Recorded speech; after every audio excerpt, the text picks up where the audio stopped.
ತಂದೆಯಾದ ದೇವರು, ಕುಮಾರನಾದ ದೇವರು, ಪವಿತ್ರಾತ್ಮನಾದ ದೇವರು. ಇವರು 3 ಪಾತ್ರಗಳು ಏನಂತ ಹೇಳಿದೆ.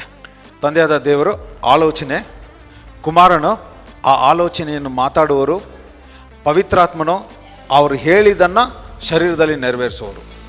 ಇದನ್ನೇ ದೇವರು ಮನುಷ್ಯನನ್ನು ಕೂಡ ಅವರ ಹೋಲಿಕೆಯಲ್ಲಿ ಅವರ ಸ್ವರೂಪದಲ್ಲಿ ಉಂಟು ಮಾಡಿ ಅವನನ್ನು ಆತ್ಮ, ಪ್ರಾಣ, ಶರೀರ. ಸೊ ತಂದೆಯಾದ ಆ ದೇವರ ಆಲೋಚನೆ ಮನುಷ್ಯನಿಗೆ ಆತ್ಮದಲ್ಲಿ ಬಂದಿರೋದು. ಆತ್ಮದಲ್ಲಿರುವುದನ್ನು ಆ ಪ್ರಾಣ, ಅದರಲ್ಲಿ 4 ಭಾಗಗಳಿದೆ. ಏನೇನದು? ಮೈಂಡಲ್ಲಿರುವುದನ್ನು ತೀರ್ಮಾನ ಮಾಡೋದು, ಇಂಟೆಲೆಕ್ಟ್, ಅದನ್ನು ತೀರ್ಮಾನ ಮಾಡೋದು ಅಂದರೆ ಇವ್ಯಾಲ್ಯುವೇಟ್ ಮಾಡೋದು. ಚಿತ್ತ, ಡಿಸೈಡ್ ಮಾಡೋದು.